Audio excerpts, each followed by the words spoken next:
Good evening, everyone. Welcome to 1 Million New Homes, Addressing the Housing Urgency in the Netherlands. Now, firstly, I'd like to thank you all for being here in person, online. And before we proceed, I would like to address an inconsistency.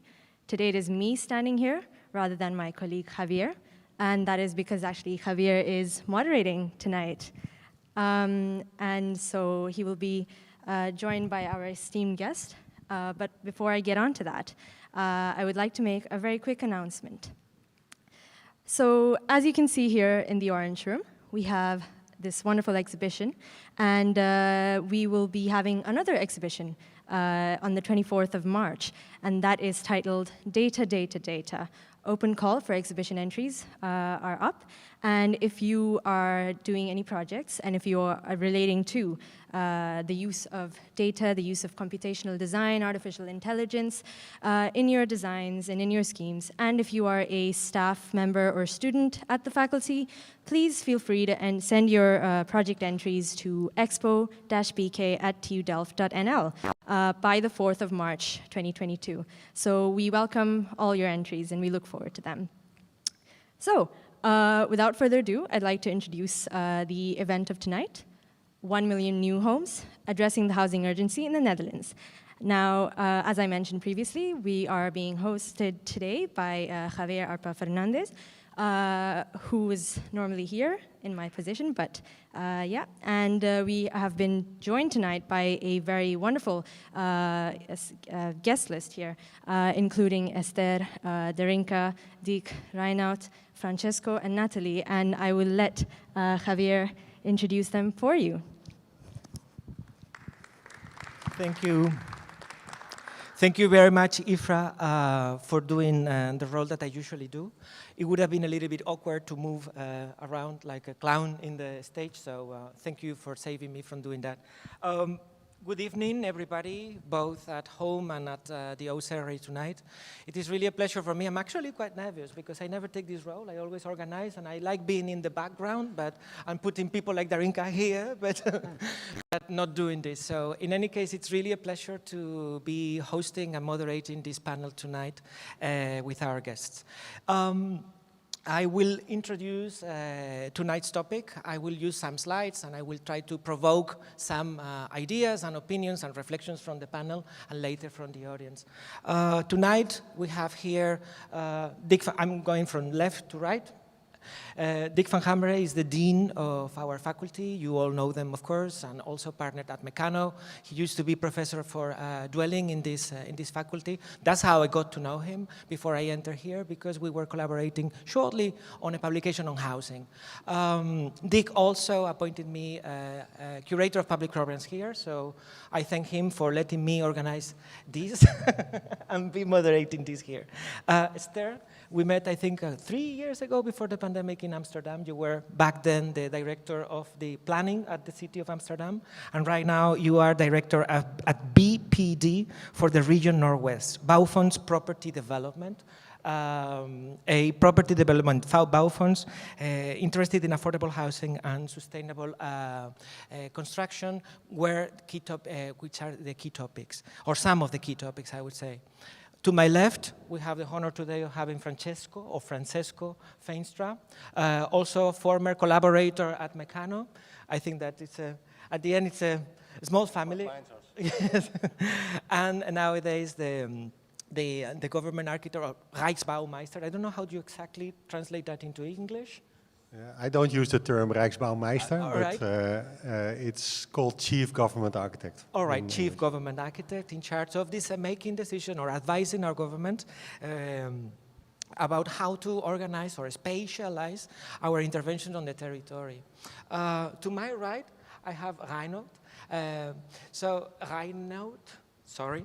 I thank you also very much for bringing this topic to the table. You were the person that I think back, I don't know, before the Christmas or a few months ago, contacted first Dick and then me in order to organize this conversation and talk about the 1 Million Homes program or project or idea.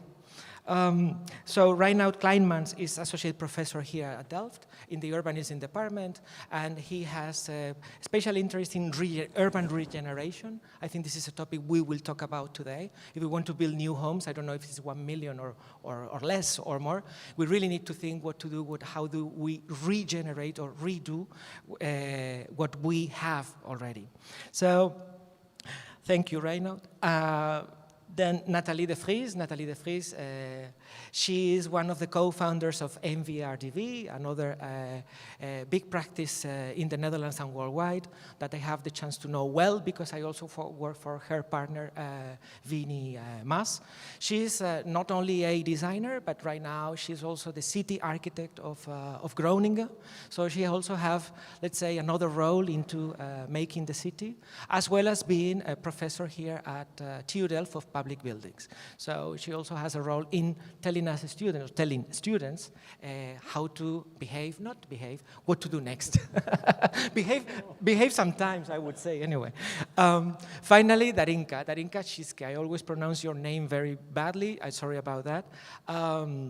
I have had the pleasure of working with Darinka during the organization and the celebration of the Together series, Together event, Together initiative. Darinka is a professor also here. She has a heavy background and she comes from the London School of Economics. She's now teaching here and her interest, she just told me, is more into quality than quantity.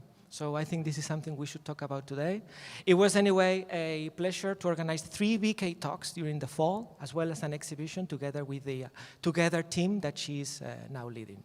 So after these presentations, I would like to start by trying to discuss what is it that brings us here. Is the 1 million homes program that many of you have already heard about. I don't know if many of us do exactly know what this is about, no? So I did a little bit of a research in order to try to understand what is going on, and then one ends up finding so many, let's say, news items, articles, columns, experts telling us what might be going on, what is not going on, and how should we do things. At the end of the day, I think that housing weaves the city, but it's not only about weaving the city. Housing is a social issue, a cultural one, an economic one, a financial one, etc., etc. No?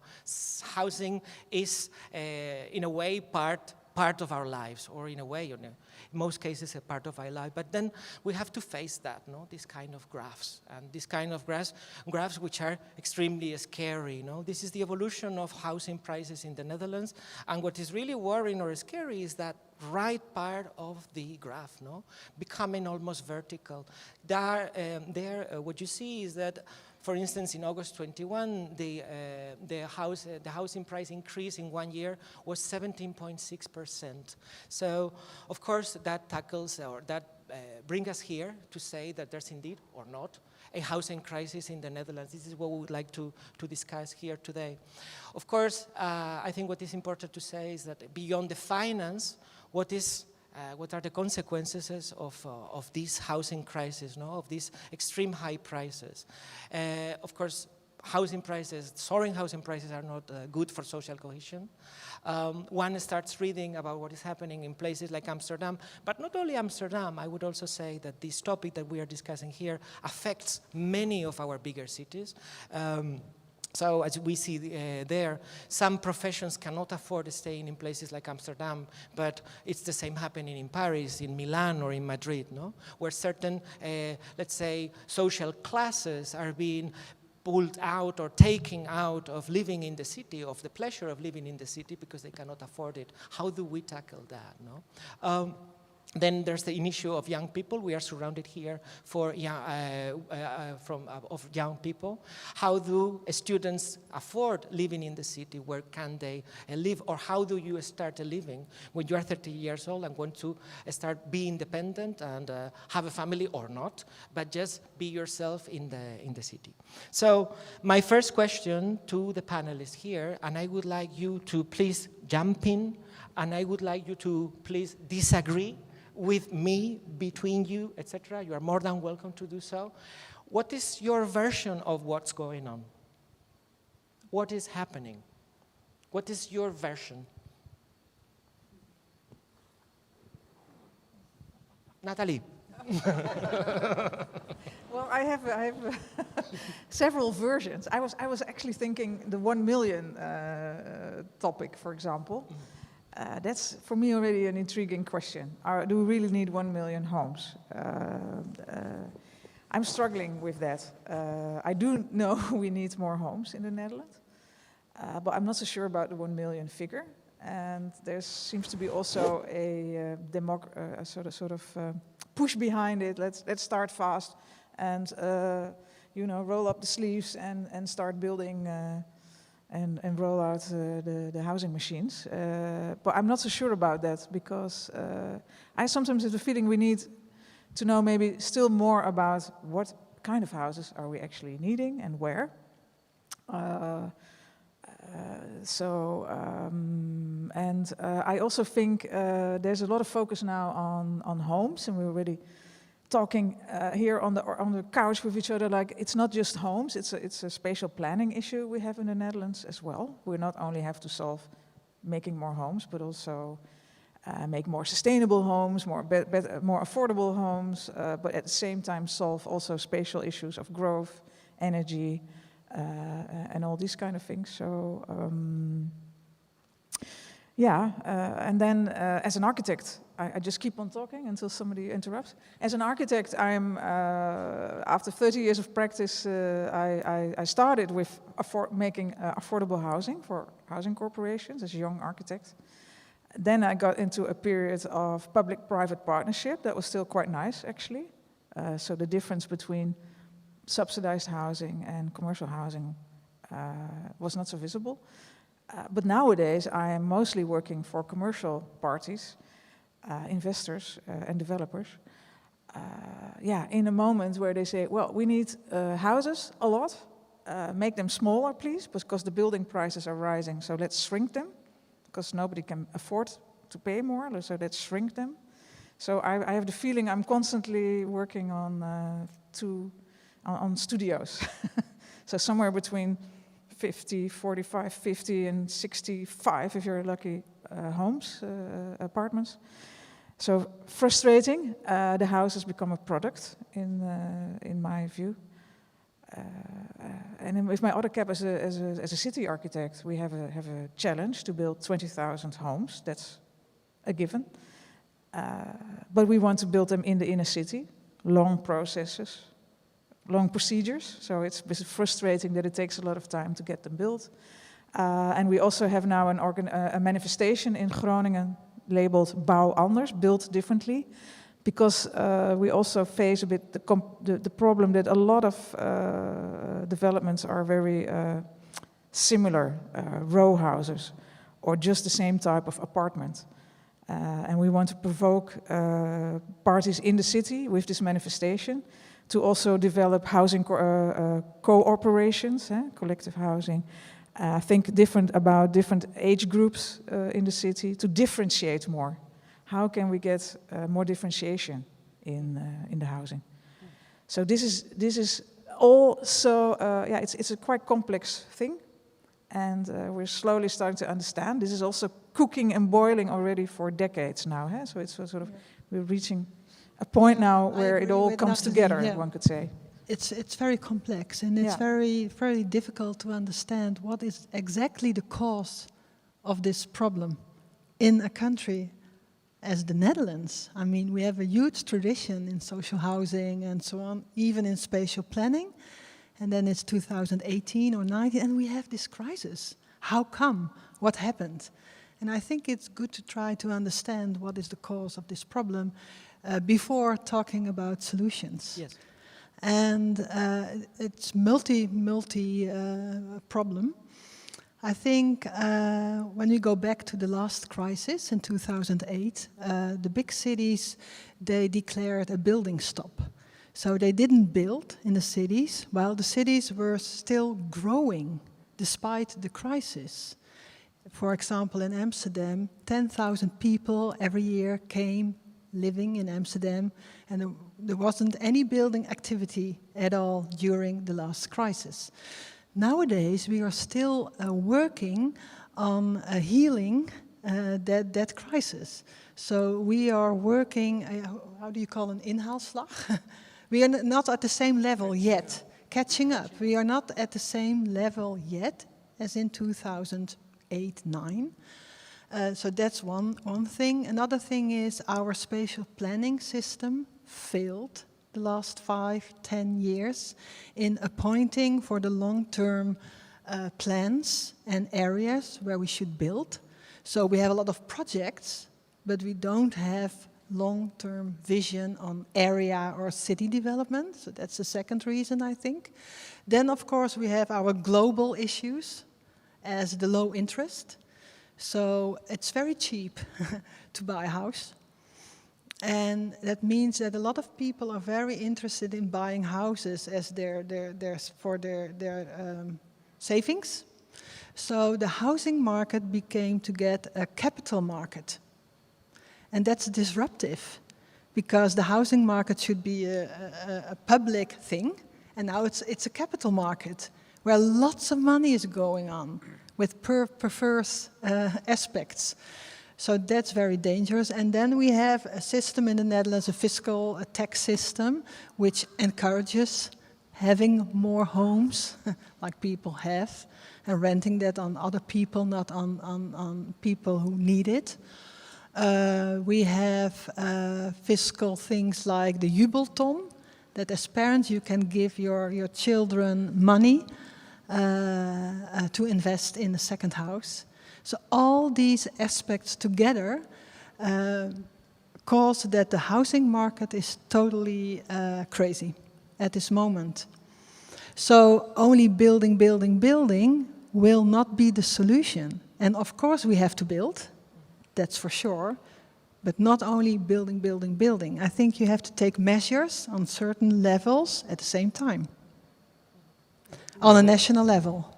Yeah, maybe to respond to that, I think this is what is going on. And I think the bigger question probably is, why is this going on? Huh? So if you look at the demographics of the Netherlands, there is 17.5 million people living in the Netherlands. There is 8 million homes in the Netherlands, which means that every one home equals 2.1 person. And there is still growth happening in the Netherlands. And towards the year 2050, there might be over 20 million people in the Netherlands, which equals probably 10 million homes. Huh? So you could even question whether or not a number of 1 million homes should be the target, or looking at the long term, maybe 2 or 3 million homes should possibly be the target. And so my issue with that is, if we, and that's something we saw in the 1990s when we had the Finex development, very private interventions on the outskirts of the cities. They have very limited possibilities of further intervention, and therefore densifying these areas, which have 30 to 35 homes per acre, hectare. Where in the city centers it could go up to 100 or 150. So if we will do equal developments like we did in the 90s, we still take a lot of land for development of housing, but we will not be able to develop the next 100 million homes in the Netherlands, and therefore creating a lock-in. So I think what is the base of the situation here is the population and how we basically use our homes, and the number of square meters per person, which is not equally distributed. The numbers of square meters per person of homes we basically use, which is around 65, against much lower numbers in our surrounding countries. Yeah, maybe to add to that, I think what's very interesting that Francesco, you know, he's also drawing now the parallel with the Finex period. And if you ask the question, hey, what's going on? Sometimes I think, what's new? When I was started studying here in the former building in 1981, that's a long time ago, 40 years, we had a professor of building economy, Professor Hendricks, and he gave his lectures, and he was always very proud in saying that we managed in the Netherlands in the 10 years before to build 100,000 new houses. I don't know if you call them homes, but every year. So we can do it. That's not the issue. We've done it before, and also the Phoenix period.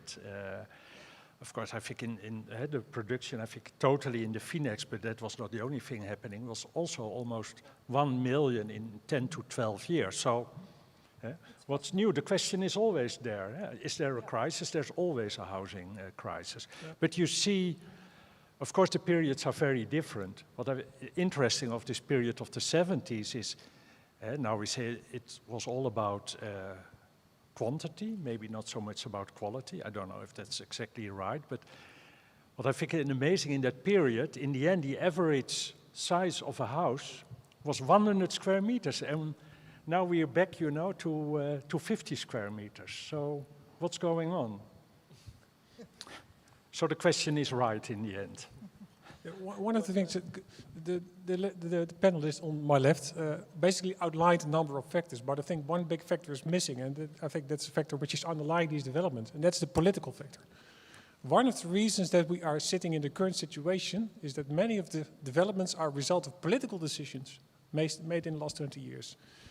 It was a government of 10 years ago who decided to basically close down the Ministry of Housing, Spatial Planning and Environment. It was a national government who decided to do nothing about deduction of mortgage tax rates. It was the national government who decided to pose a levy on housing associations, basically robbing them of number of investment opportunities to build housing. And as a result of that, housing production by housing associations has kind of shrunk to very low levels. And there's many more decisions which are all simply, many things are complex, but this is simple in a way, are the outcome of political decisions made by consecutive national governments of the Netherlands, which are largely responsible for the number of developments that we're in right now. So there's a technical, there's a planning, and there's a social dimension to the issue what's going on, but the political dimension is, I think, underestimated. And frankly, I'm not positive, looking at the composition of the current government, that fundamental things will actually change. So many of the changes that will arise will be collaboration between a number of institutions, some of them represented here. But politically, we still have a long way to go to undo some of the damage that was caused by previous national governments. And that took 20 years. So Esther earlier talked about catching up. In political terms, we have a lot of catching up to do as well, in order to enable just to take the right decisions for the things that we need to do in order to solve the housing crisis in the way it is right now. Darinka. Yeah, well, I would like to follow on from what Reinout has expressed, because when you invited me to be part of this panel, you told me, well, I would also like to have a non-Dutch expert sitting there. I'm not Dutch. I've been living and working in this country for 7 years now. But in a previous life, I was the director of research of the European Lobby Group for Social Housing. I worked there for 6 years. And a question I would get asked very often when I travel in Europe to give presentations was, so, what is the best housing system in Europe? Is the Dutch, right? And people had the Dutch social rental housing system in particular in such high regard. People everywhere in Europe, practitioners, housing managers, politicians, they thought the Dutch have nailed it really, because they have a solid, highly professional, very broad social housing system. I'm talking about the early 2000s, pre-crisis. Then at the same time that the crisis, I started to become an academic, I did my PhD and so on, and I was really curious to understand why is this Dutch social housing system so resilient? And then what happened down the line is that it became less resilient. And I think this is partly, really at the root of why suddenly we have this crisis in the Netherlands. And I think that the 1 million homes is a very unfortunate framing of the problem. This is not about 1 million, 2 million, 3 million. This is about a system that makes sense in relation to what the current needs of the population are. Do people need a little cookie-cutter housing in V-neck-style neighborhoods? Is that really what we want as a society? Is it really what young people want? Or maybe they want to live differently. Maybe they want other types of living with more community, more sustainable, with different facilities, mixed use. You know, architects talk about this, but what do we end up building? So I think we need to introduce a question that is actually very political at its root, because these are societal choices that politicians, decision makers enact at the end. So do we give the power to housing corporations, for instance, to build and also have a role in neighborhood planning, as it was in the past, or do we enable the market actors, or maybe there's a third actor? Maybe housing cooperatives can also become an actor, as some promote these days, and I think it would be a very interesting part of the solution, if you ask me. That's the last time I go back in history, but I always like to do that. Because we created our own problems, obviously.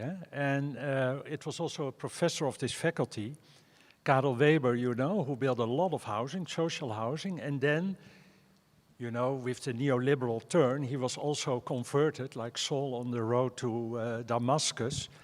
And he wrote this book, Het Wilde Wonen. You should read it. It's quite crazy.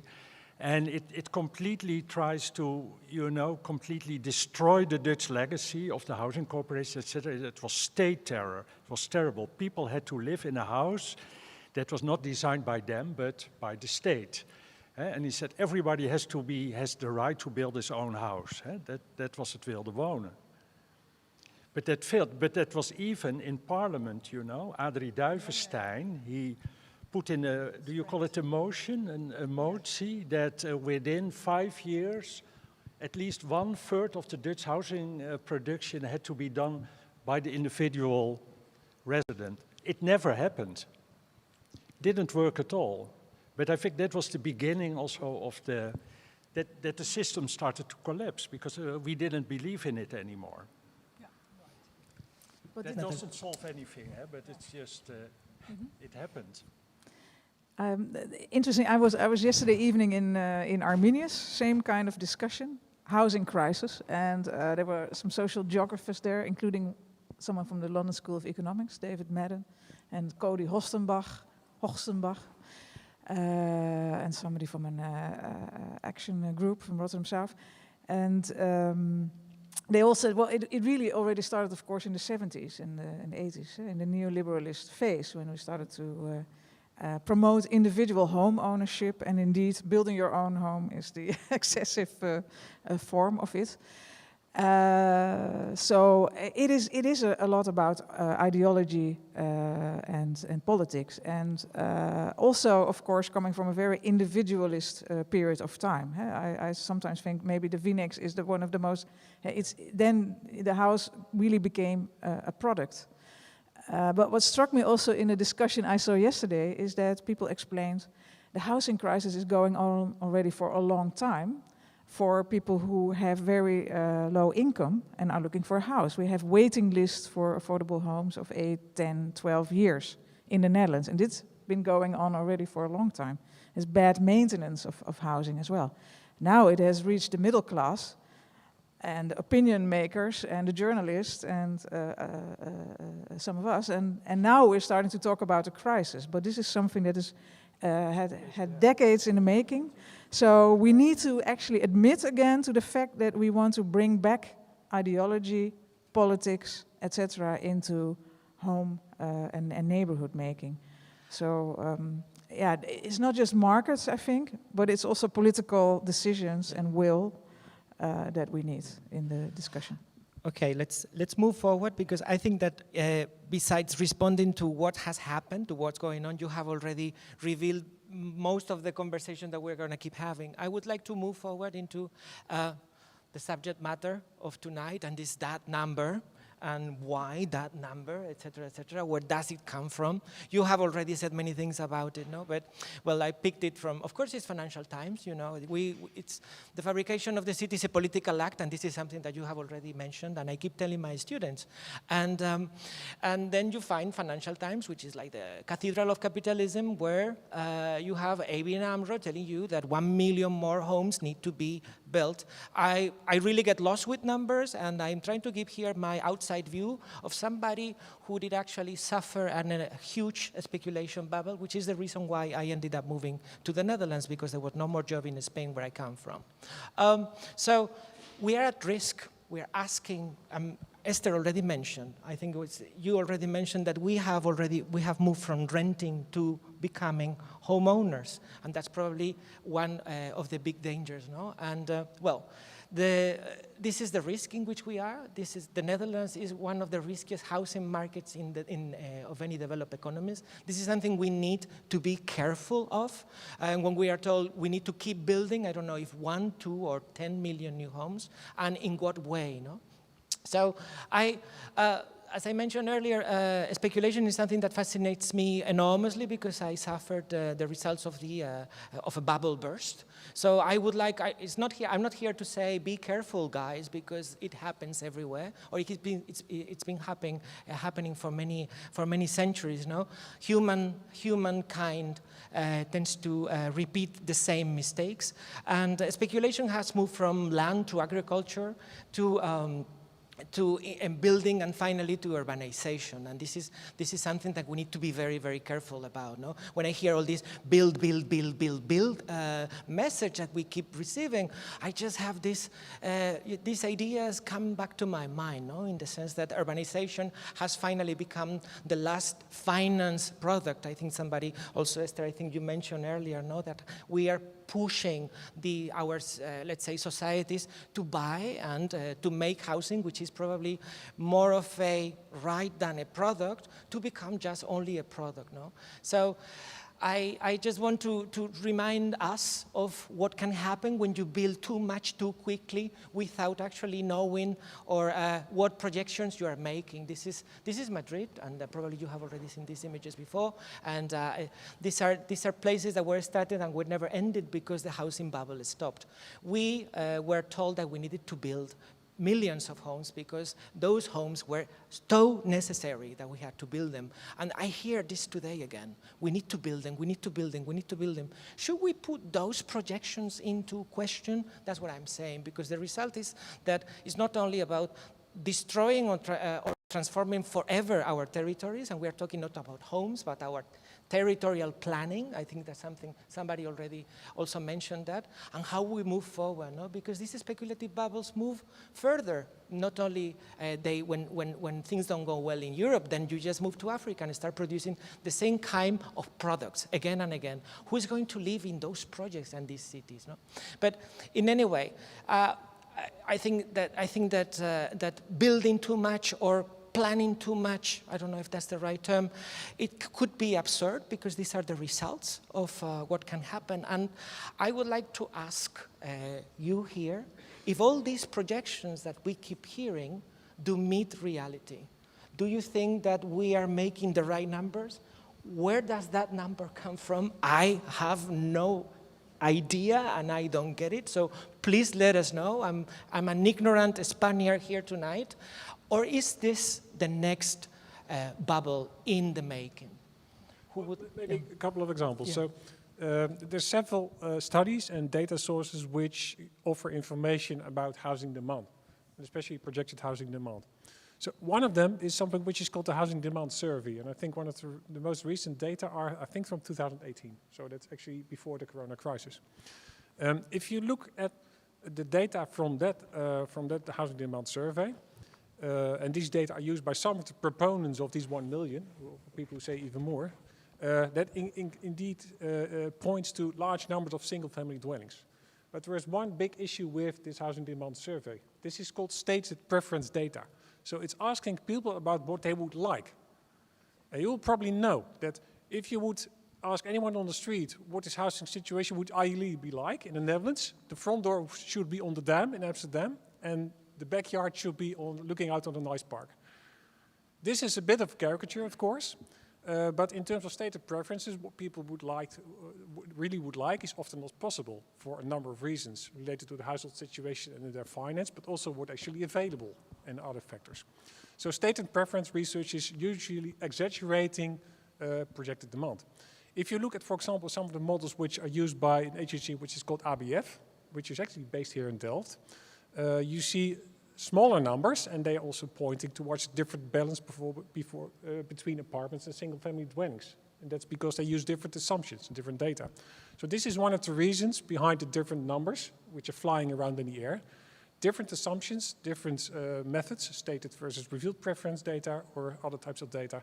And as a result of that, confusion over, okay, what is it that we actually should do? So I think this is underlying the cause of the Babylonic confusion when it comes down to the discussion.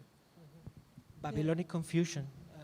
No, I really agree with your statement, and I think the same ABF is stating that the crisis, there will be always a crisis because there will always be demand, and that's not only a quantitative question but also a qualitative question. And I think we have to be very sharp in the both sides of the medal.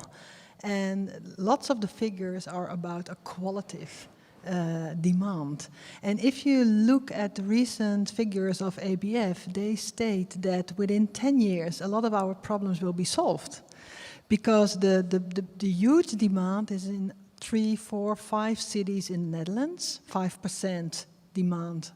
There's 5% shortage of housing, and that's Amsterdam, Utrecht, Rotterdam, maybe The Hague, maybe a little bit of Eindhoven. And there is the need on the highest level, not everywhere in the Netherlands. And that's because there is it's the economic profile, there's the work, there's the economy, and they need housing there. For the starters, and also for the immigrants, we need very, very much the coming 10, 15 years in the Netherlands, because we don't have the workforce anymore here to do all the things we think they are important. So if the immigrants, if we allow immigrants to come to the Netherlands, and I think we should do that, the chance is very large that they should go to the big cities.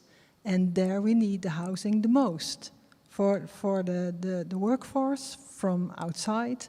And also because of lots of the people are the starters, they need the most, and they live in the big cities.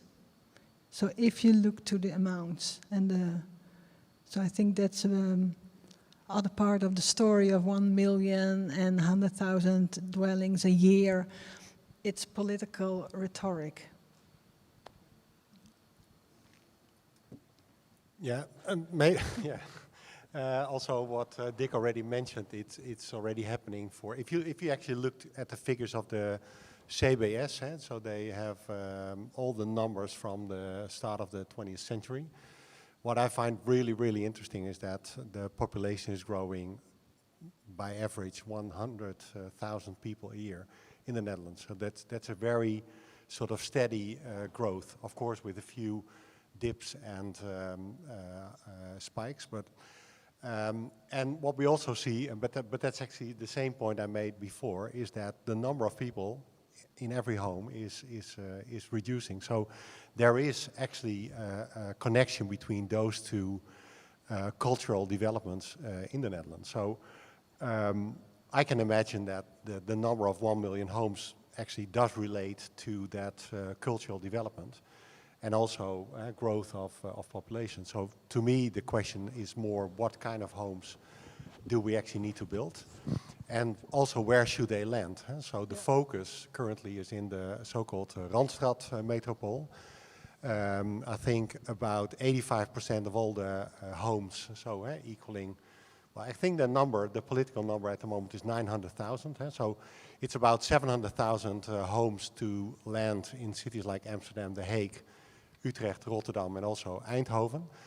But you could really question, because we built for a period over 50 years, actually 100 years, is this still a very safe environment to live in, actually in the next century? So are we going to increase also the demand for mobility? Are we going to increase the demand of data, energy, supply of food, etc., which also brings massive distribution locations to our cities in this area where there's a very high risk of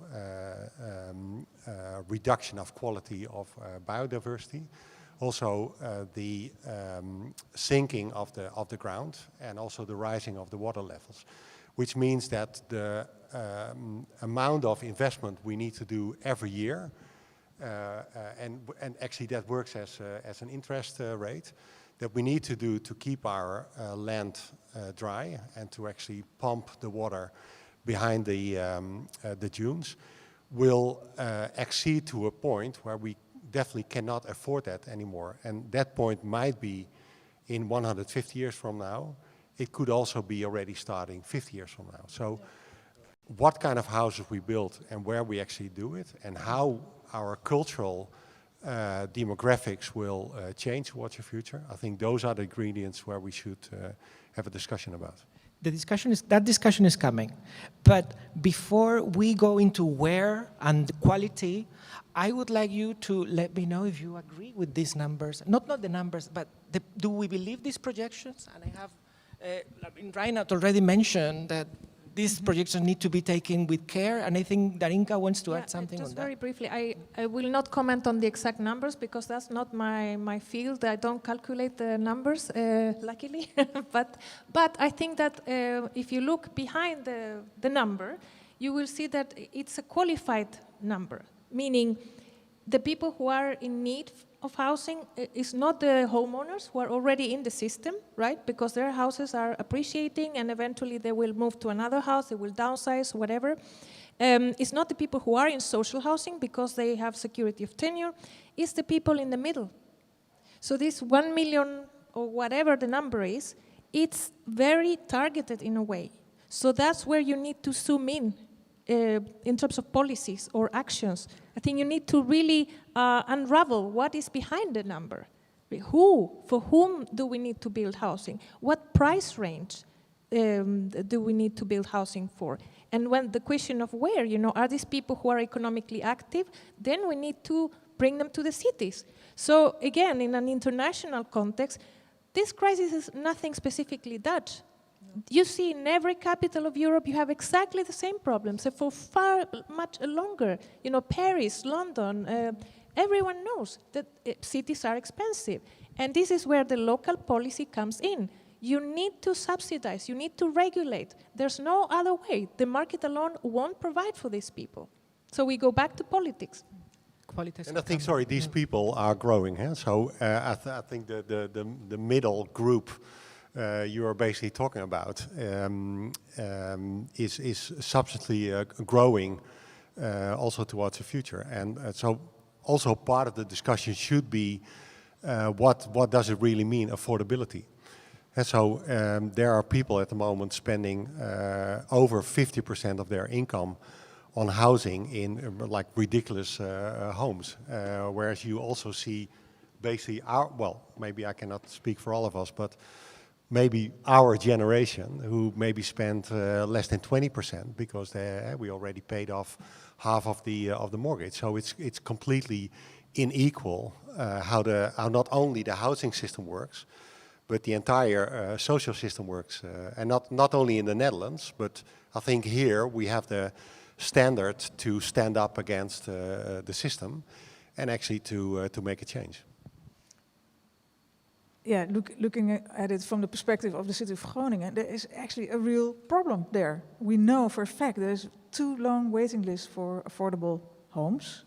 Indeed, starters, that's what you talk about, people who are not in the system have a total problem of getting a house. So and the city is growing. So it's an absolute problem there. And but I do think what we need is to convince the developers who are building and to empower the housing corporations again to be able to start building the houses. So just rolling out the VNEX won't solve the problem this time. We really need very affordable homes. And this is already a very big problem because building at the moment is very expensive. There are not enough people to build the homes.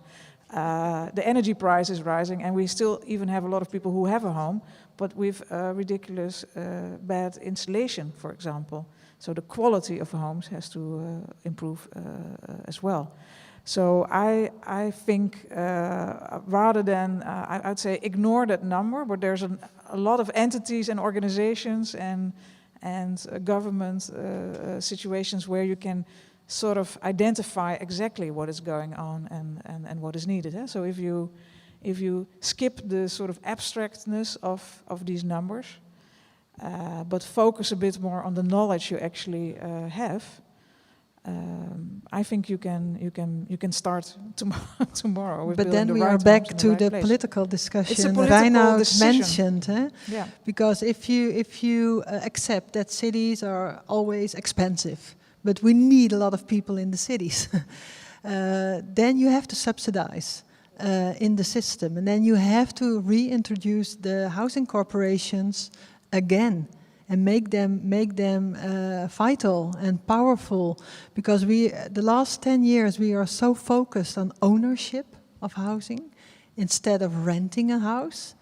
And I think the balance should be back between owning and renting, or hybrid forms of that types. Because these type of houses have been taken out of the market. Eh? Yes, the yes. number of those houses has been shrinking with a growing population, growing that's inequality. crazy, and that causes the disbalance. Outrageous, yeah. Yeah, but maybe to add to that, I think 1/3 of all Dutch housing is social housing. Eh? So if there's fast. sorry. It's decreasing. It's decreasing. That's correct. So it was a higher number, a higher percentage, but still, it's 1/3. And if we have in this middle group of people too many people who are not able to afford housing, then it means that this 1/3 of the population is actually much bigger, not being able to have an affordable living.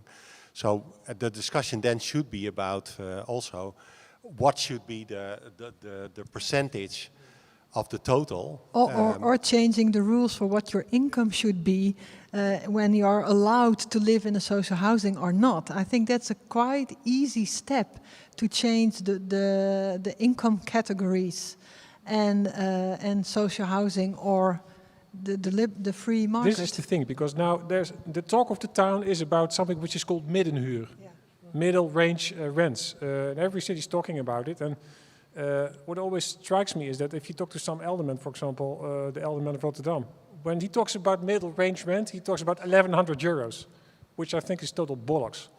So from the point of view of rent regulation, if you talk about middle range rent, that's up to 900 and not anymore. But for developers and many other actors, especially in this price range between 750 and 900 euros, it's extremely difficult to build because there's no profit margin on there.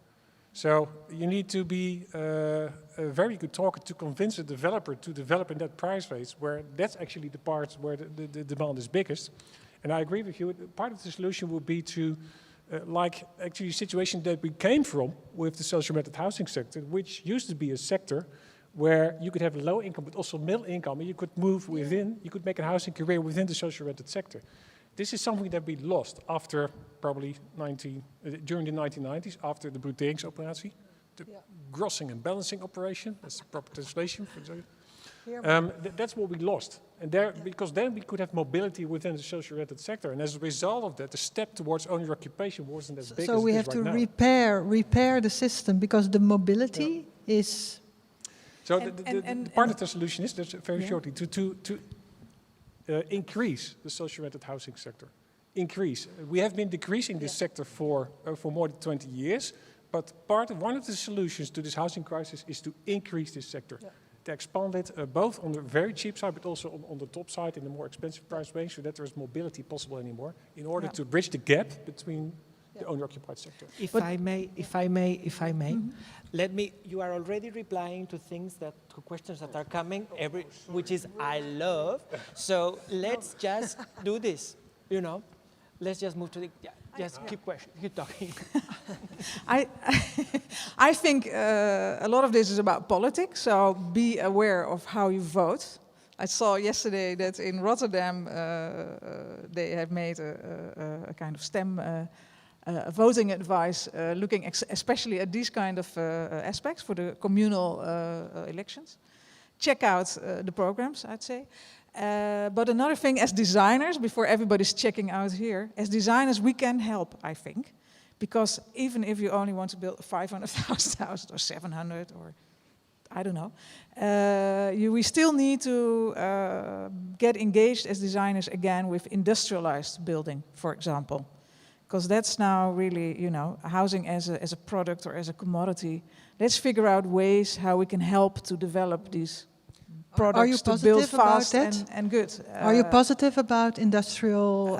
Not what I see that much right now, but I know in the history we've been able to develop industrialized housing with more variety, good floor plans, etc. So we need to take not push that away, but take it serious as designers, I think. And secondly, even if you only can build in a narrow margin of, say, housing sizes, you could still think about variations in typology, in how you make nicer neighborhoods with more variations, for example, because all these people living in these 60 square meter apartments or 70s, there's very different kind of lifestyles that have to fit in.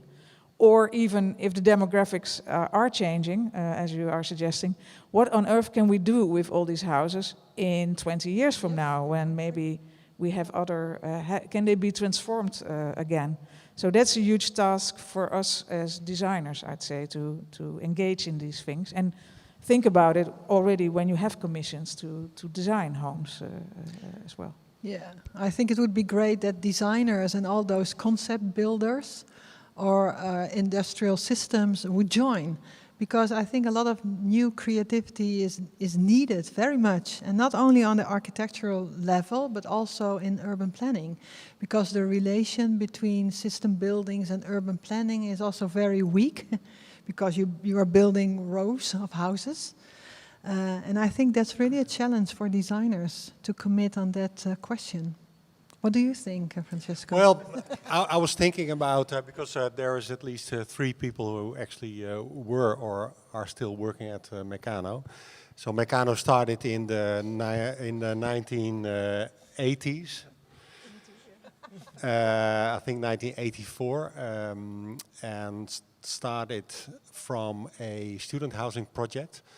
And actually in that time frame there was a movement going on about different type of architecture.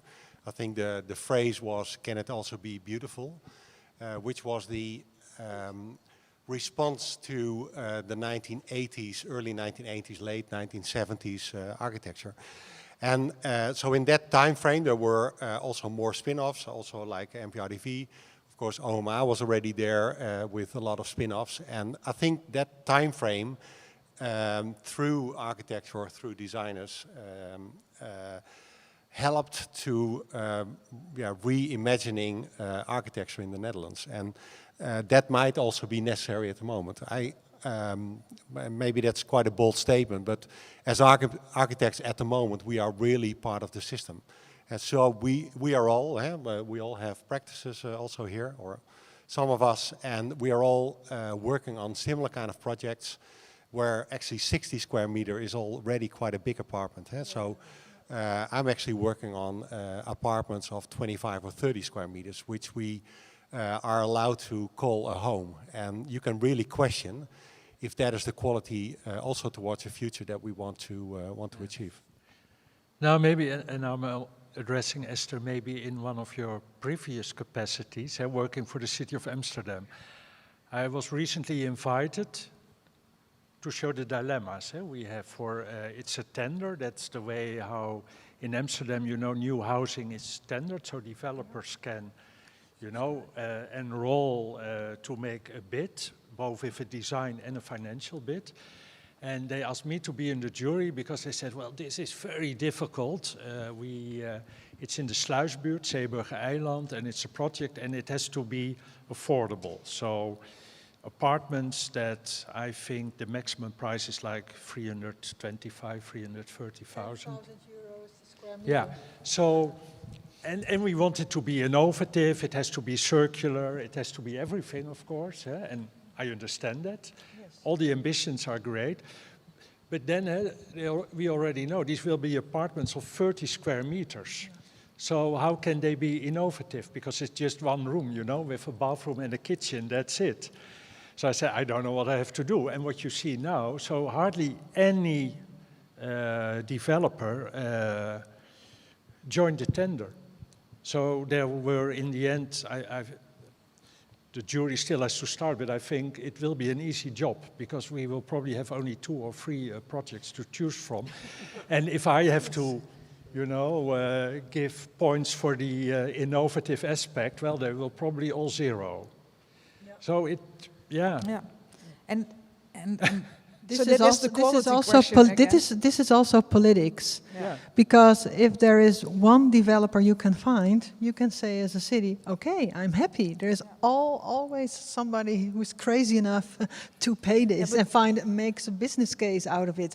But from a public point of view, is this what you want for the long term in your city? And there's also limits to what cities can do. So in Groningen, nowadays, what a city has to solve is also they want to become carbon neutral. We're building solar fields within the city boundaries, data center. We need more logistics halls, of course, because we all offer ordering on the internet. The growth. Groningen wants to be sustainable by saying we're not going to grow beyond our current urban limits. We stay compact, so we want to densify. But there's a lot of on the table, on the plate of municipalities to solve. And I'm sometimes thinking, why does one city has to be completely climate neutral, energy neutral, solve its own, you know, how many windmills and solar fields we have to build within the city boundaries? I know why to solve that is. Exactly. So, okay. Tell us. Yeah. That is because we don't have a national planning authority anymore. So we all decentralized. So we give the mandate to the local authorities. And they had to solve all these huge things on the plot of the municipality. And I think we have to agree, and the NOVI, that's our national vision on the long-term planning, says some things about it. But I think we have to make choices on that kind of topics we want to solve on a national or even an international level. Slowly changing. You think so? Well, I'm not really part of it at the moment, although we do advise on those subjects, and there is a movement towards more national visions and approaches towards energy strategies, also towards... In the energy strategy it's happening, and it's very urgent, and maybe a little bit too late. Maybe it's also maybe us, that what we want, because to also maybe address Nathalie, so in a way it's intriguing this summer, you know, we still didn't go abroad, so I made a cycle holiday in Groningen, and we're in Groningen, and you see all the new housing being built, and you say we need 20,000, but we were also in Delft, which is very close, where they demolished a number of, I think still livable apartment buildings because nobody is living there anymore. That's crazy. What's the distance between Groningen and Delfzijl?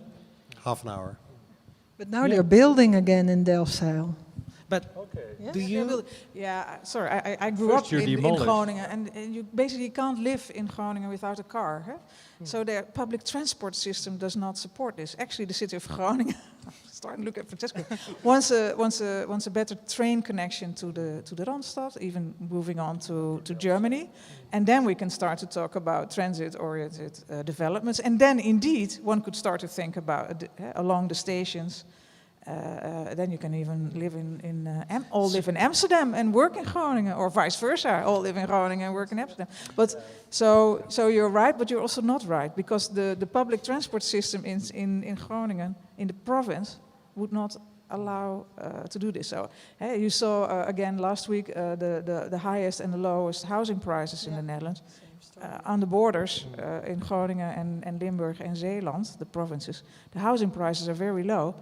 Because you can't get there, and you can't get out of there as well. So even if you wanted to, it's impossible to do so. Do you think then that there's something in the political climate changing? Because I have heard you already saying that we come from the 70s, 80s, turn into neoliberal policies, etc. Is anything changing in the air? Yeah, I think so. Yeah, it's definitely changing, but we broke that, and that's already being said in the previous conversation. We broke down the system so rapidly in the, let's say, in the previous crisis, or actually directly after the previous crisis, that it takes quite a long time to rebuild the system. So what I experience is that in local governments, the number of staff actually working on urban planning has heavily reduced, or even is completely vanished. So there is quite a big demand for third parties to do basically all the work, and which is a good thing. But I think it would be better to rebuild structures, the very densified structures in the Netherlands, to create better systems and to work on proper planning. And there, of course, there is a link with the national government to, and therefore politics to empower the local systems, and because they have to do the work. But I do see quite a strong movement in the national system to work on this topic, definitely. But this is exactly where the danger lies, because there's on all levels there's a kind of shortage on staff, people with knowledge and expertise to do it. There's a lot of challenges on the table because everyone's talking about sustainability, resilience, energy transitions, and the other 5 transitions I will not mention right now. And the government is using the framing of a crisis to have people rally around the flag. And what the current minister seems to be doing is to rally around the flag, we need to build those 1 million houses. He will probably succeed in making steps towards it, but my main concern is that he will do so at the expense of many other things that you need to address as well. So instead of looking for a quick solution, we would rather need to address the complexity of a number of things that we're working on, and working on those transitions at the same time. But the way how the national government and the politics are now framing the crisis, emphasizing the crisis, and we need to build as quickly as possible, this is the big risk we're actually maintaining that complexity and make sure that we come up with solutions which will, in the longer term, work effectively. It's a little bit a one-issue party at the moment, yes. And I think you need spatial planning. Yeah, but sorry, but I don't. That's maybe the frame at the moment, and I totally agree, because I also need to work up against the minister framing the housing crisis as the main topic to address at the moment. There's a lot more going on. I do see the instrument at the moment rapidly growing within the departments. There is much more interdepartmental connection between all the different sectors happening, a lot more than previous years. So there is a strong attention to not only addressing the housing crisis, but really addressing, and that's really the long-term focus which I experience in The Hague at the moment, is towards 2050, and where we all need to address the Paris Agreement. And based on the Paris Agreement, working on all the main topics that relate to achieving that goal. Housing crisis is part of that, but is almost like a separate issue, where we also need to solve all the other issues that relate to the 2050 target. We need to move forward. I would like to go into where we start to build this. We have half an hour to solve the problem. So, where do we build this in the context in which we are? No, how do we plan the territory in the moment of climate breakdown? And well, you all know about the catastrophe that's coming, or that has already started. Where do we build all this in this situation? No? So I think that you all want to address this topic. How do we organize the territory in order to keep building the city, to keep building the country. No? So we made a couple of scenarios together with Lex in the last couple of days. No? So do we go back to the Phoenix system, this kind of subtopia of the individual homes? Do we want this? You already mentioned that it was, I don't know if it was yes or not a success in the past, but do we want to keep doing that? Or do we concentrate in, for instance, in Zealand? And we made these calculations, so basically we build 1 million homes in Zealand. It fits quite well, 220 dwellings per hectare, which is almost like Paris, no? This is 1 million? This is 1 million homes. So that's an option. And then what if we do Friesland and then take the lakes and build around the lakes? And we end up having about 70 dwellings per hectare, which is a normal development outside a city. Or if we look at climate change and the maps of the Netherlands telling us that we are going to be flooded very soon, then let's move to the higher points of the country. Is that a policy that should be followed? Do we just build on the coast that are so threatened? And then, well, this would be the result if we keep, for instance, suburbanizing the highest areas, no? So where do we build these new, I don't know if it's 1 million or not, homes or parts of the city? In the middle of a climate emergency, which is, for me, not only a climate, but many other things. Or instead of building 1 million new homes, what about the new old homes, no? What is it that, why don't we work with what we have? So, and then I go back to this amazing piece of work by Ole Bouwman, no? And in which he, or the team did, let's say, look at all the buildings that are empty in the Netherlands, no? And then we start looking at infrastructure. I don't know if we are going to keep flying, but look at the capacity of Schiphol, no? What if we build so many million homes in Schiphol, and in the end we don't reach the density of existing Hong Kong. So it's not that of a crazy thing. And if infrastructures keep changing, I don't know, all of a sudden we are just taken over by other kind of transportation. We take the port of Rotterdam and then we build in from the city center of Rotterdam into the Maasvlakte, and how much space do those homes take, no? Or if all these greenhouses don't have energy enough to, let's say, to keep working because light is too expensive, can we transform them into homes? Or saunas in times of COVID not being used at all, do we transform these business districts into homes as well? I'm very fond of also of the resilience of good housing. And this is good housing being built in Paris at the beginning of the 20th century, that it's still looking like this, no? Or using the old infrastructures, or building homes in the Haussmannian tissue, in the Faubourg, so et cetera, no? So I'm quite fond of what has been done by social housing. This is all social housing in the city of Paris. Many of some examples you know very well already, no? So this giving the existing stock a second chance. This is very much of an opinion, but I would like you to let me know if this drawing can be kept, if we can keep doing this, meaning is density, instead of the million homes, is density the silver bullet? Please. I would say it's part of the solution. Mm-hmm.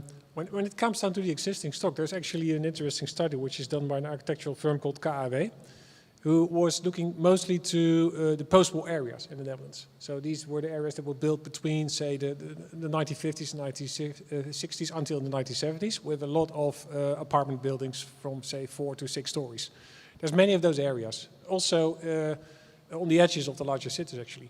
So they made kind of calculations, and they used big data and design studies to kind of explore the density potential of these areas, and they came up with actually quite big numbers. So they showed in several ways how you can, with a number of clever solutions, and some of them actually kind of figured in your pictures as well, that you can increase density and quality at the same time.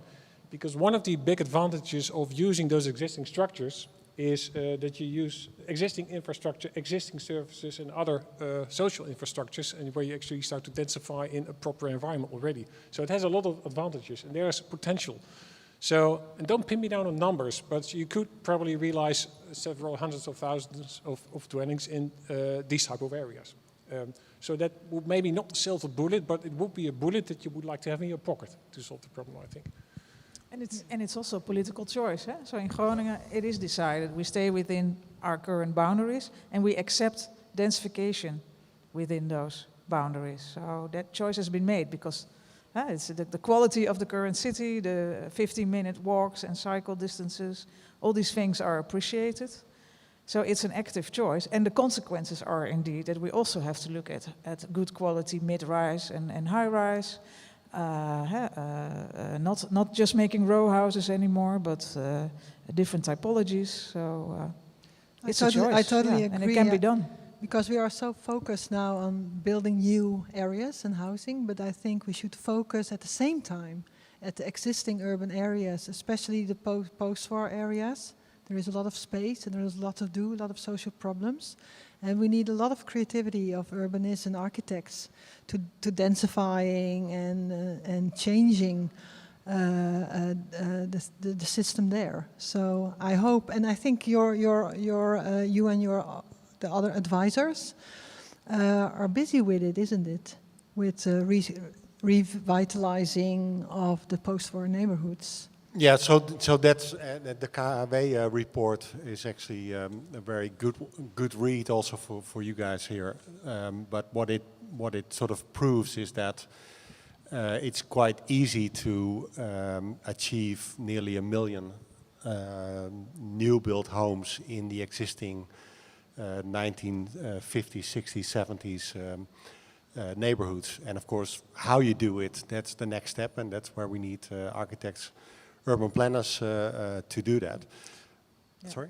Yeah, but at the same time, we're also enlarging parks. And, indeed, yeah. So that comes together. Get the car out of the street. Yeah. There's also a lot of space now. Yeah, but it's, I think those kind of fundamental choices, do we still give room, space to cars in our cities, or do cars still dominate our living environments because they eat up most of the public space in our cities? But also other extensive use of space like the greenhouses you mentioned. And so they're still colored in on our maps as green space. But actually they are like built environments, similar to our... They're like cities. So do we still provide space, economic space, for those kind of activities? Or do we want to give space, for instance, for nature, to restore for instance, biodiversity, or to give space to water. So we need more and more space for dealing with heavy weather conditions. But that becomes more and more difficult if we allow areas like greenhouse areas to continue to grow. Darinka, I think you are asking for... I find it very interesting that the debate on density keeps coming back every few years. Almost 20 years ago, when I worked in London with Ricky Burdett and other people at the LSE Cities program, we did a 2-year research on how to increase density in London. This was part of the urban renaissance with Richard Rogers and so on. And they were very keen to prove that London could densify. And we did a lot of morphological studies, and I did interviews with residents in different parts of London on would they be willing to live in a denser part of the city. And the results were that, well, it depends.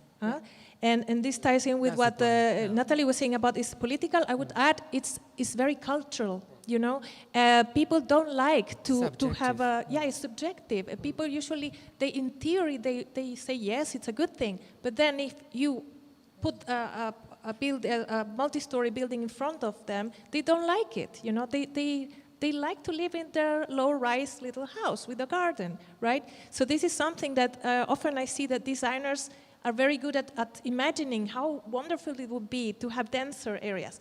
But the classical resident, they don't like density. So that's where I think that the creativity of good design and the combination of, as you were saying, Nathalie, with the enough well-sized, well-maintained, well-designed green spaces, and also I would add something else with the sharing facilities.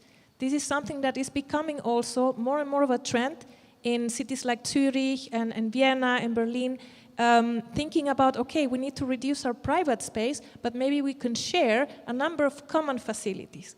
So, for instance, laundry rooms and common dining rooms, workshops for people who want to do handicrafts, etc. So it's a more like a small scale, very locally planned, more sustainable type of living that perhaps doesn't have to be top down, but it can be part of local planning initiatives that are geared towards more community living, but also sustainability.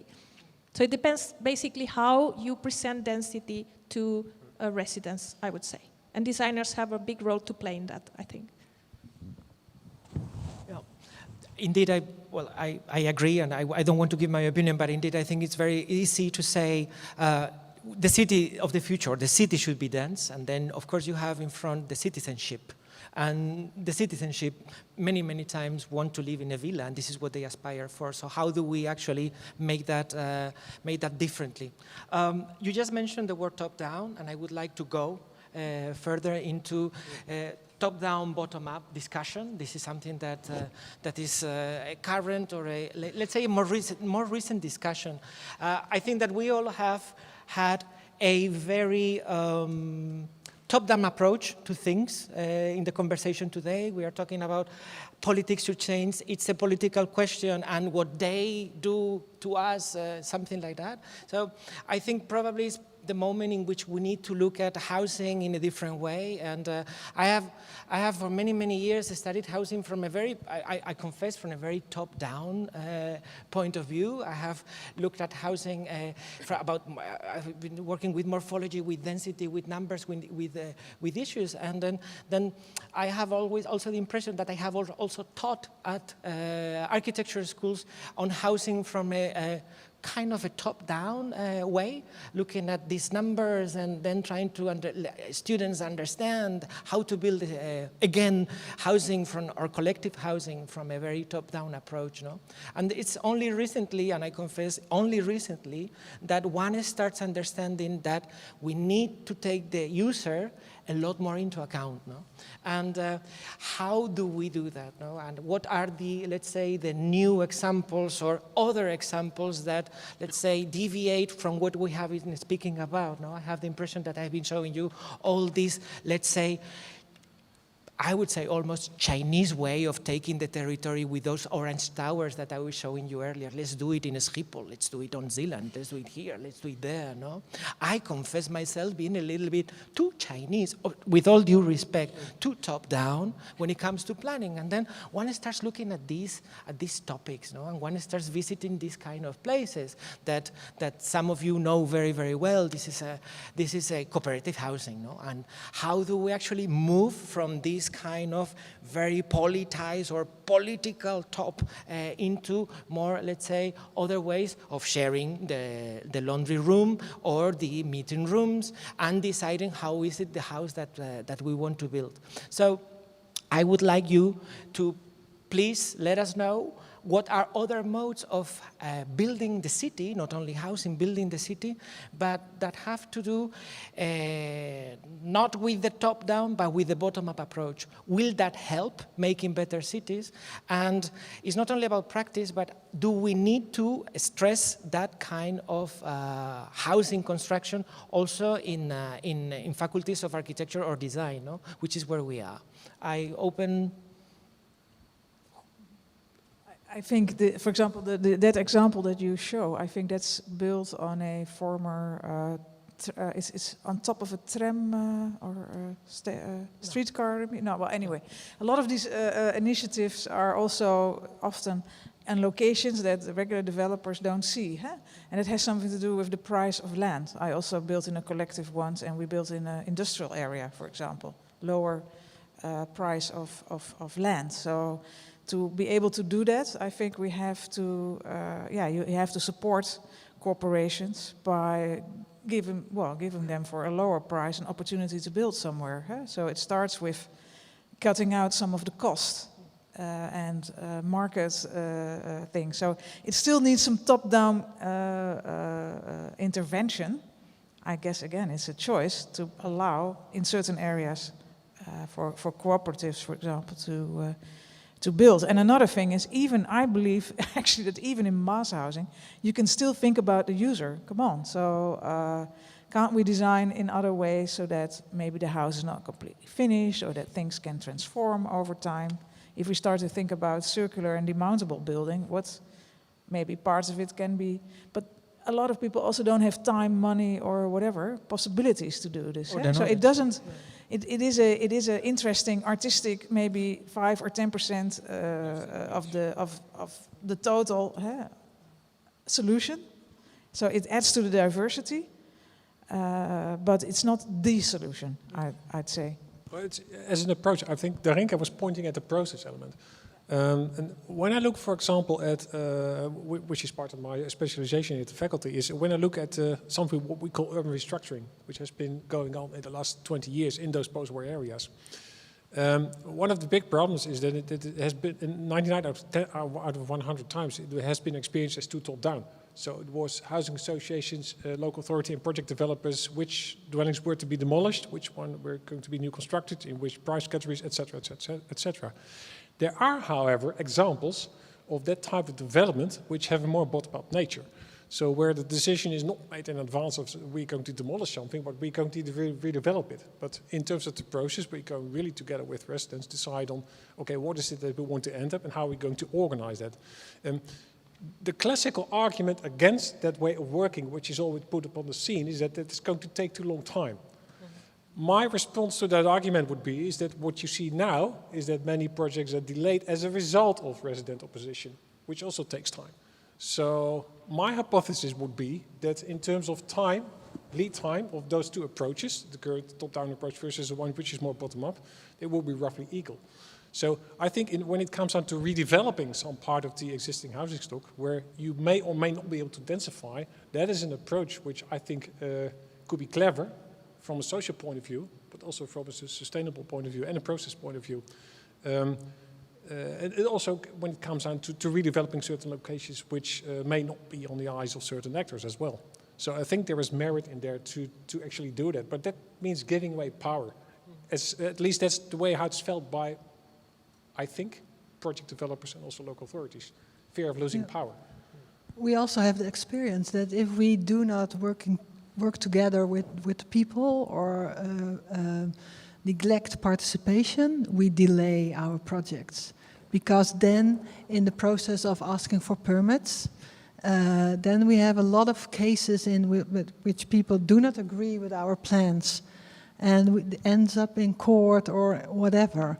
Now we're working in Purmerend. It's a city in the northern part of Holland, and we're working on a big area development. And to my big surprise, hundreds of people are willing to participate.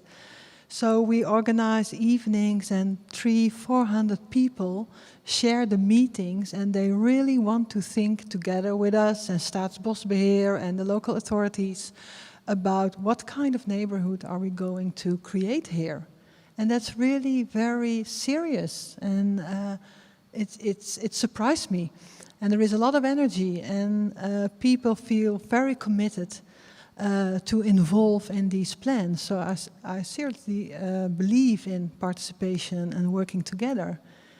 Even stronger, I think the new law, the Omgevingswet, is full of thinking about these kind of concepts in the beginning of the process.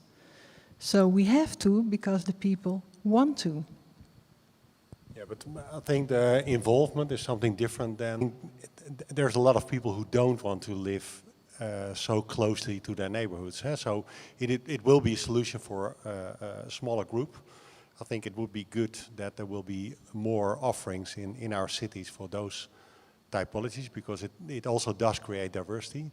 It also creates very interesting living environments that also provide benefit to its surroundings. But I think involvement and increasing involvement really helps to get people connected to their living environment, and therefore potentially also addresses other opportunities, like how do we deal with cleaning our neighborhoods, or how do we watch out for each other, or how do we engage with people in I think a time frame at the moment where individual living is heavily increasing. Yeah. So connectivity between people can be stimulated by creating more involvement in those kind of processes. Dick? No, I agree, but I think it's clear people are really willing to engage in, especially then you talk also about existing neighborhoods. But my experience is also, in the end, there's also a big resistance against change. So it's also very difficult. It is. There's a lot of resistance in the end as well. No? Maybe you have... There is, of course. Darinka. Of course, because it's highly individual. Eh? So if you are transforming or building new things, and you have to do with all those stakeholders, they have all individual aspects, and that's quite difficult to create a new collective, because there is almost no collective anymore. I think I would disagree. I think that we're seeing the re-emergence of a lot of collectives. A couple of weeks ago, and I think you were there too, Reinout, with Collectieve Kracht, the new platform created by Professor Tine de Moor at the Erasmus University. It brings together an immense variety of collectives in the Netherlands who are engaged in a number of things, housing, but also energy production and care. You know, a lot of people working together to provide mutual care to the elderly, to children, etc. And housing is part of that movement. You know, I mean, for the last 7 years, I've been working on this in the field of housing, and I see it all over Europe. Many people want to live differently. And there's a lot of innovation happening in the way they see their housing situation. So there's a revival of cooperatives. There's a revival of a number of ways of living together, sharing things. And I would say it's a continuum. Not everyone, it's true, not everyone wants to live in close, let's say, proximity or cooperation with others. But more and more people are considering more collective ways of living, not only in their, let's say, building, but also at the level of the neighborhood. For instance, you can live perhaps privately smaller, but you have places at walking distance where you can go and share your time with others when you want. Nobody forces you.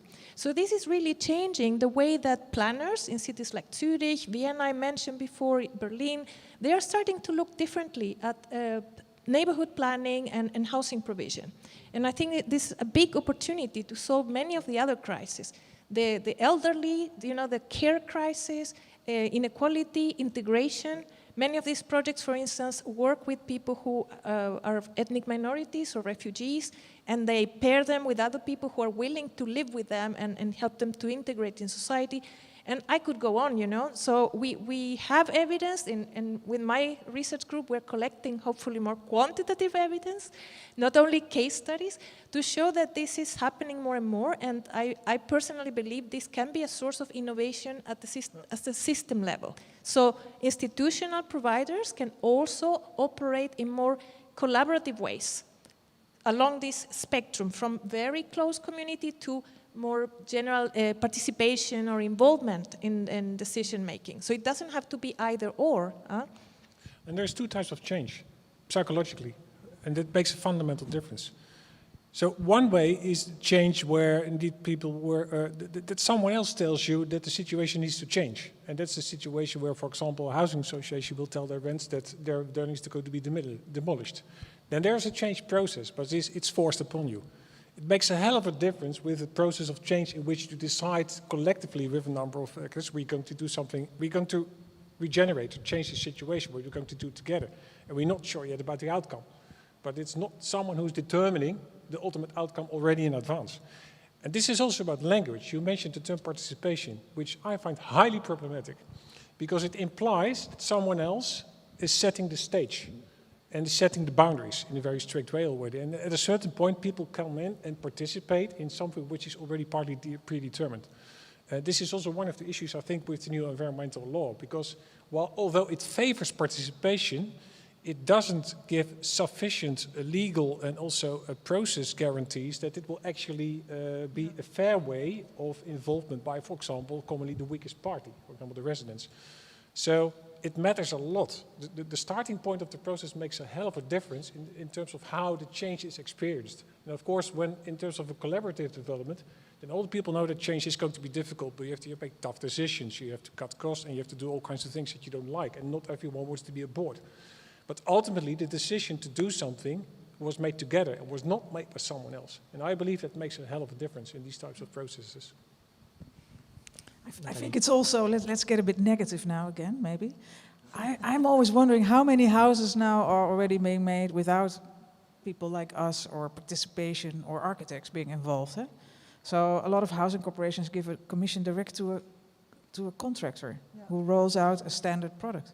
How many houses are being transformed at the moment by people who bought a couple of houses, rip out the interior, put in 5 apartments for a high price, studios to put in a couple of students in desperate situations.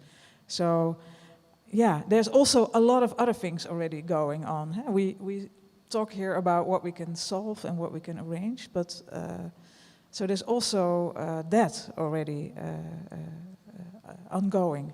So let's not forget to persuade to persuade the housing corporation not to go directly to a contractor.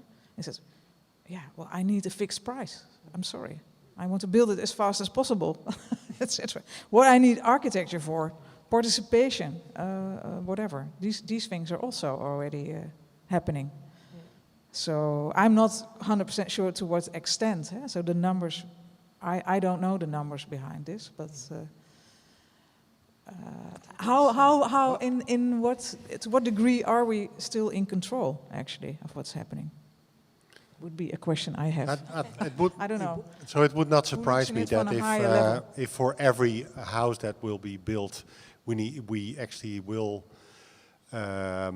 appoint an architect, we probably need 3 times more architects than what we currently have. So, and I think the same is good news for back to industrialization. Well, I don't necessarily think that is the silver bullet, but I can also imagine that we will have architects working on industrialized homes for a start. So, will it be something that completely will be done by contractors? Or can we imagine that our architects will be working together with contractors to really design proper industrialized homes? I can imagine that also to be one of the possibilities and therefore solutions. Okay. I need to go into the Q&A. I hope that I would like to open the conversation to the audience, both here in the tribune and at home. I will just, I think, remind everyone of the importance of the collective in any case, no? Not only collective housing, but the collective in general. And I think that these last 2 years have proven more than ever that we need a collective and that we need let's say, a strong political power and a strong governments that decide to start a vaccination campaign. You know, so for starters, so I think that really, it's for me, it's kind of sad to hear that we have to rely only on individuals, no? And that's, but anyway, that's maybe a thought that the moderator should not should not bring here. Please, Ifra, open the conversation to the tribune. I mean, firstly, I'd like to thank all of you for such a lively discussion. Could we please have a round of applause? And I mean, it certainly sparked a lot of questions in my mind, but I'd be very curious to know if any of the audience members have any questions. You're very welcome to come down here and speak up over here.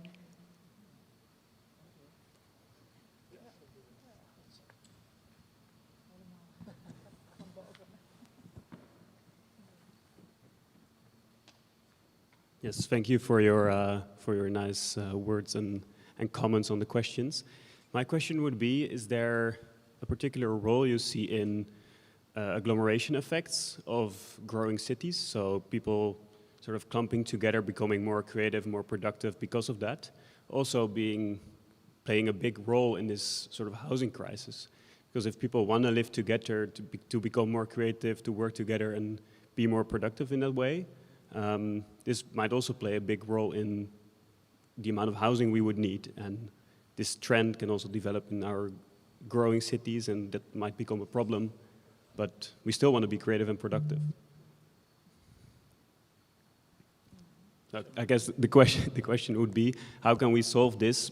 Should we build a new city, as some politicians suggest, or how can we create these agglomeration effects without having to destroy the nice fabric of the city or something like that? Well, Yeah, I don't have the answer, but it's of course a very interesting question. And I was just reminded, I thought it was nice to add that yesterday we had a discussion, let's say, with the deans of the faculties here and the board, because, you know, this university is still growing. The number of students is growing, and the city of Delft in general thinks this is a big problem. So there's even now a discussion, should we not build, let's say, a second TU Delft in Almere, exactly, or Terneuzen, because Delft is too small. It can't deal anymore with growth. It's an you can also interesting question point. why it should grow. It's an interesting point that you make, because those agglomeration effects, they are already active in full force, especially in the larger cities. It's what Edward Glaser would call the triumph of the city. It's because cities grow, attract creative people, it gets kind of dynamic of its own. The question is beyond which point it becomes kind of negative. And of course, in many capital cities, you see the negative elements of it, because the dynamic becomes to start so strong that as one of the many results of that, prices rise. So that's the point where you get the problems with the housing. In relation to solving the housing crisis, or however you may call it, this is a big problem because we have a kind of lock-in effect. So if you look at all the plans for the new construction, and as Francesco mentioned at the beginning, I think more than 2/3 are planned in the Randstad. And that's largely the effect of the lock-in effect, of the agglomeration effect which is going on. So it needs a lot of institutional power and political choice to go against that. It would really ask for a national decision to say, well, we're really going to put it somewhere else. And that may be a new city or new settlements, or we're going to build on the Veluwe, for example. So it would really, you need to muster a lot of political and national forces to go against those agglomeration forces. But it can be done, ultimately. But I think the problem is, of course, what you also kind of sense, like, what if my arrival pushes somebody else out who is not so creative or productive? That's the problem. Can we all live together? So again, that's a choice that we have to make, that we accept that. There's a lot of discussion in Rotterdam about the Rotterdam law. If you have too low an income in some neighborhoods where there are more people with a low income, you're not allowed to enter that, you're not allowed to live there anymore. Is that actually okay if that happens? Because suddenly this creative, productive other person wants to live here with a slightly higher salary. Are you then just saying, I'm demolishing your house and I push you out? So it's a very ethical, political question. That's the issue again. here in Delft. So people think we, students and staff of CTU, are pushing out the people who live in Delft. But I think in Groningen, same problem. So universities say, come here, and then every year they protested, and the head... the head office of the university was occupied for a while because these students were coming and said, where's my home? I was sorry, it takes 10 years in the Netherlands to build a home, so we weren't quite expecting you yet. So this industry of being a successful university town somehow has a side effect. So that means another question of collectivity, I guess, is that the University of Delft and Groningen have to become equal partners with the city, and maybe universities have to start to say, okay, let's get rid of all these parking lots here and build houses, but because we have planned to get in a couple of hundred more or 1,000 more students this year. Let's start to build the homes now. But take also responsibility for that. So that's another kind of collectivity actually that we need. Collaboration. You already said we need workers, we need people to work in hospitals and schools. But how are we going to provide for their housing? We have to form new alliances as well when you start to build homes.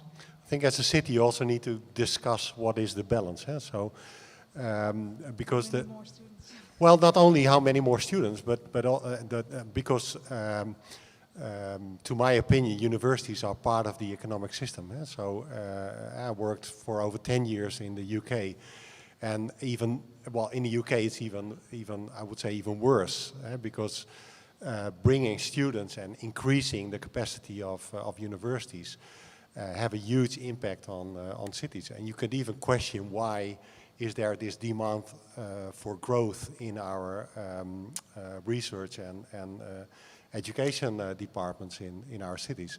The same goes for like what you see in the Amsterdam Zuidas developments around the banking system, which really attracts loads of people, not only from our country but also from foreign countries. So the race for talent, which is really part of the capital cities in not only in Europe but actually in the entire world, has a huge impact on people who will not be able to catch up in terms of living standards in cities. And I personally think it is about the balance between everything that makes a city, for everyone to live in the city in a way it is leveling with what we find is the minimum standard in our country. Seems that we are talking about gentrification without even mentioning the word, which is, Maybe, yeah, of course. I think it's a very nice question. Should we build a new city or just densification? There is an idea for building a new city in the polder of a couple of parties. I think it's not a good idea in terms of sustainability, mobility, etc. The other thing is, and we didn't mention it yet in our discussion, is the fact of temporary building. I talk with a lot of cities and they have problems with densification because it's complex, it's expensive, takes a lot of time, and the need is now and here. So they are asking for temporary buildings just to save time and money and take time to think what is going to happen if you do that. So maybe that's another discussion for another evening, and also for you, if you can play a part in temporary building, just buying time, see what happens, see what's going on, what kind of problems it will solve, or what kind of problems will raise if you do that. So thanks. Thanks. Any other questions? Hi, yeah, if anyone else wants to ask any questions, you're very welcome to come down.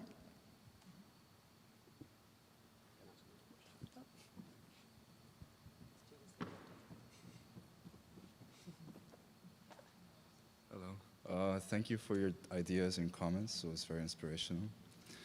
You spoke a bit about money and how like investments are a lot different than before.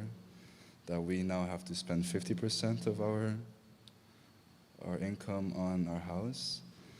And how can we change this back to 20%? Who's going to pay for that? I just want to give an example. In the past, you had the Medici family, and they financed Leonardo da Vinci and a lot more other very inspirational people. And their wealth was nothing compared to the wealthy of today. So does the government care enough to help, or what are your thoughts on the wealthy now? Well, I think we already mentioned in the previous conversations about social housing and how sort of that as a percentage links to the total number of housing in the Netherlands. I think that is regulation, as you mentioned, is one of the things we can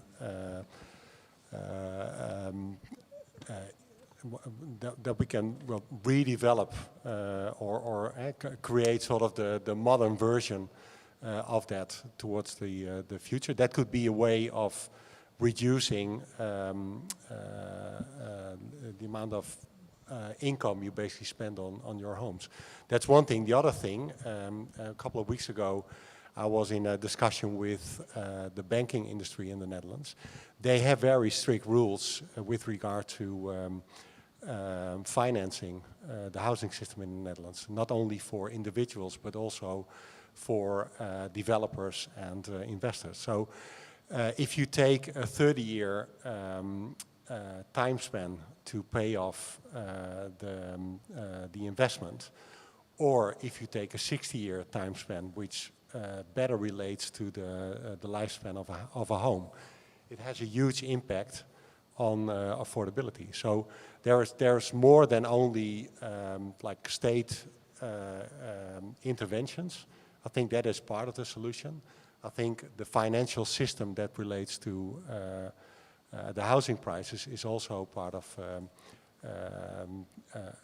is also one of the solutions that we should bring in so your question was about this 50 or 20% to reduce the part of your income paying for living. Maybe just a follow-up question. It's also a political question again. Yeah, like there are parties who think it's not fair, and there are who think, yeah, it's the market that will solve it. Huh? So, what do you think? I think the market won't solve it. No, but what do you want? What's a fair percentage, you think? Yeah, it's a bit of a mean question, but you're saying not half of my income should be for housing. Well, I don't want to rent for the rest of my life. No. I think if you use a social housing system, then you're forced to rent for a long time. I think it would be fair for us to also buy a home, but not at a 50% rate, you know, it's not fair for our generation. It would be an interesting question also to think, if we build 1 million homes, would the housing prices go down? Anyone? Probably not. No. Okay. No. Oh dear. That's an interesting problem. Huh? Although it's likely that you spend less on your house when you own a house, even when you start buying one now, than if you keep on renting. And that's still a gap of around 30%. So the 1 million homes don't solve that problem? No. Of the housing price? I think we need. Yes, I think we are talking about a more, let's say, systemic or system change. Absolutely. I mean, the idea of going from 50 down to 20, it really requires not only voting, but beyond voting, you know. So I think if I may give a couple of examples, if you look at other cities in Europe where there is high pressure, you know, a lot of people want to live there. Vienna has one of the best affordable housing systems in Europe. You know, everyone looks there. And why is that? Because it has a long-standing social contract where social housing in different forms, you have cooperative social, limited profit, it's a very complex structure, but social housing is a priority for decades for the Viennese people, you know, and they keep voting parties who will make sure that the system stays in place. So I think it's about 50% of people who, all in all, live in affordable housing there. So they have controlled rents, and you know the income matches the rent they pay. It's compared to other cities in Europe, it's very resilient and affordable. Just to give one example. So it can be done, but in my opinion, and what the evidence shows is that it requires government intervention and political choices in that direction.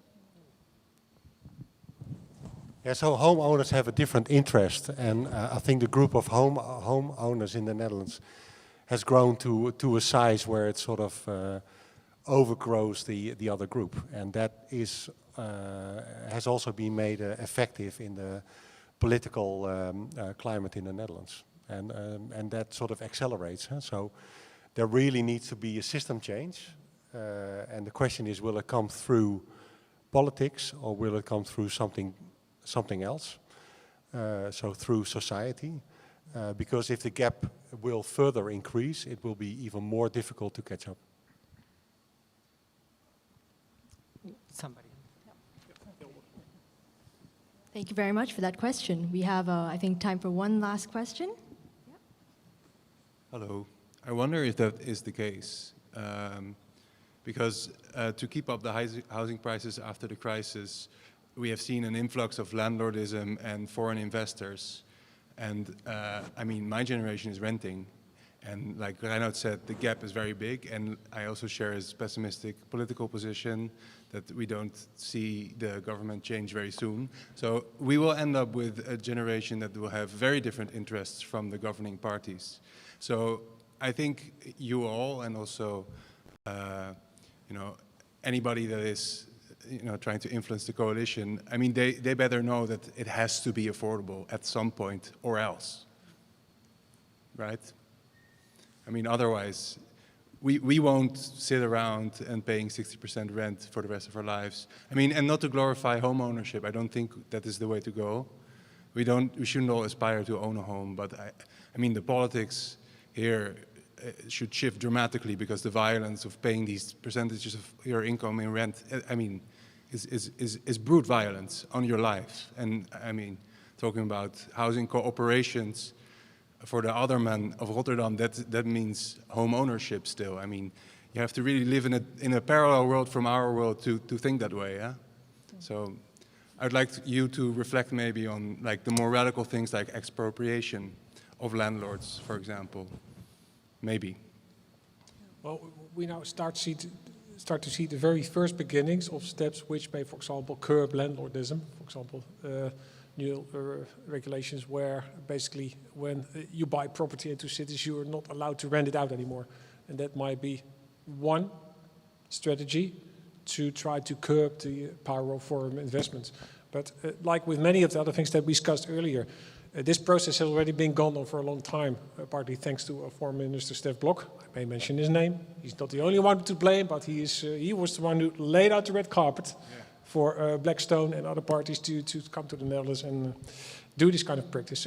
So we now see the first steps in Amsterdam, Rotterdam, and some of the other cities. It will take a long time before that is going to have an effect on prices, together with other measures as well. You rightly observed that I'm a bit pessimistic in a political sense. However, that's not the way how I want to end the evening.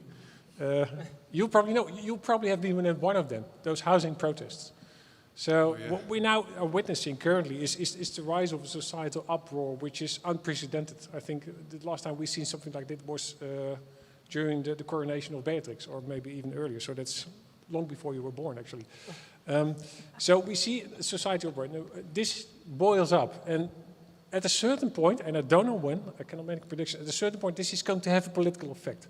The question is how long it will actually take, because this protest will continue to build up and it will rise, and it's going to stay here for quite a while. So at a certain point it will have an effect.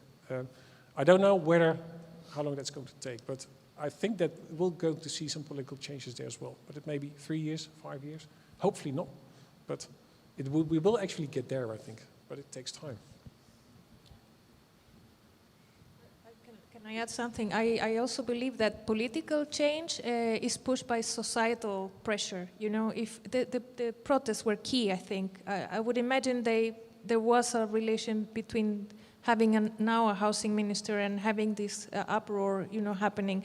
And that's something that you see also internationally, that, if people don't go to the street to demand change, the politicians themselves are not going to do it. They respond to what the society asks them to do. And sometimes you really need to show force. Sorry, I'm not inciting a revolution here, but maybe it's my Latin American origin. Why not? Javier knows.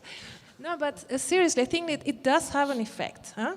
So your generation needs to push for change, I think, because you're being really shortchanged with this system. Not the previous generation. They have the pension secure, they are asset holders, but you guys, you're going to have student debt and no housing to live in, which is affordable. It can't continue like that. And you can also self-organize and build your own cooperative. I have the means because I study here. Yeah, well, not you everybody as does. A generation, yeah. Okay. On that note,